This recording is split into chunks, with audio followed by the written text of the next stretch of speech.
Sahabat Rema yang terkasih, hari ini Minggu biasa ke-18, 3 Agustus 2025. Kita akan mendengarkan Sabda Tuhan dari Injil Lukas bab 12 ayat 13 sampai dengan 21. Kita akan merenungkan tema menjadi korban keserakahan. Saya mengajak Anda semua untuk merenungkan tema yang lumayan provokatif ini, karena ini juga berdasarkan apa yang akan kita dengarkan dalam bacaan Injil. Yesus itu didatangi oleh seorang yang meminta keadilan. Yesus didatangi oleh seorang yang kehilangan warisan karena diambil alih oleh keluarganya atau saudaranya yang lain. Maka orang ini datang kepada Yesus untuk memohon supaya saudaranya itu yang mengambil bagiannya itu untuk mengembalikan kepadanya. Untuk memberitahu bahwa supaya saudaranya itu dah memberikan bagian warisan kepada orang tersebut. Ya, jelas ini sebagai wujud ketidakadilan, dan hal itu saya kira saat ini banyak terjadi di tempat kita. Nah, justru pada saat itulah Yesus mengajarkan dengan jelas bahwa kita perlu mengasihi lebih, dan ketidakadilan memang kita harus berjuang sampai sungguh terjadi keadilan yang baik. Tetapi Yesus juga melihat lebih dalam lagi, sekali lagi, bahwa menjadi korban keadilan bukanlah hal yang dalam tanda kutip itu menjadi hal yang hina di hadapan Tuhan. Justru pada saat kita menerima ketidakadilan, justru ketika kita menjadi korban keserakahan, kita mempunyai kesempatan untuk dapat menerima rahmat yang lebih besar. Artinya apa? Ketika kita menerima keserakahan, atau kita menjadi korban keserakahan, atau kita menjadi korban ketidakadilan, ketika banyak orang tidak mampu untuk membantu kita datang kepada Tuhan, kita memperoleh kekuatan, kita memperoleh hiburan dalam kata-kata yang mungkin menguatkan kita, yang kita temukan dalam kitab suci. Hal itu menjadi sarana bagi kita untuk memperoleh rahmat Tuhan.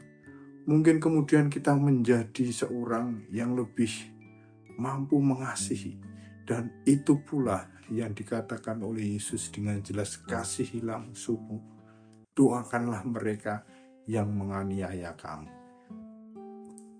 Para sahabat Rema yang terkasih, saya tidak mau mengatakan bahwa kita tidak perlu untuk memperjuangkan keadilan. Kita tetap perlu memperjuangkan keadilan.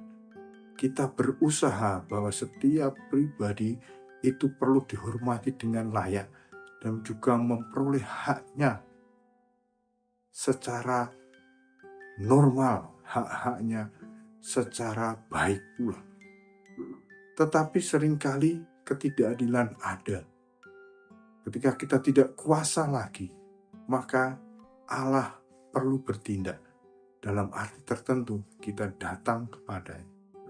Mungkin ketidakadilan akan tetap ada, keserakahan itu akan tetap ada di sekitar kita. Tetapi kita mempunyai sarana untuk dapat kembali kepada Allah. Artinya, kita mempunyai kekuatan dari Allah untuk dapat terus bergerak, terus maju, tidak takut akan ketidakadilan maupun keserakahan orang lain. Tetapi kita berjuang terus untuk tetap mengikuti Kristus. Jangan sampai kemudian keserakahan membuat kita lunglai. Keserakahan orang lain membuat kita jatuh. Keserakahan orang lain membuat kita juga tergoda untuk juga melakukan keserakahan yang sama. Semoga kita tetap teguh menjaga iman kita di tengah mungkin ketidakadilan atau keserakahan orang lain yang kita hadapi. Harta di surga itu lebih penting daripada harta di dunia. Semoga kita dengan berani menghadapi keserakahan orang lain, ketidakadilan orang lain dengan menggantungkan diri kepada Tuhan, kita sungguh mengumpulkan harta di surga.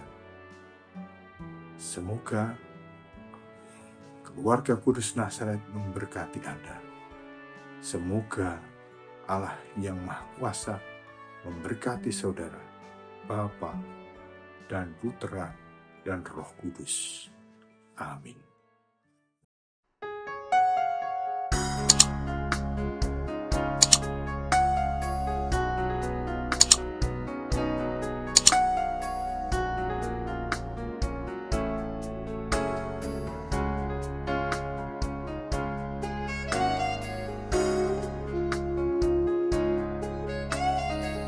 Sahabat Rema, sampai jumpa dalam program berikutnya.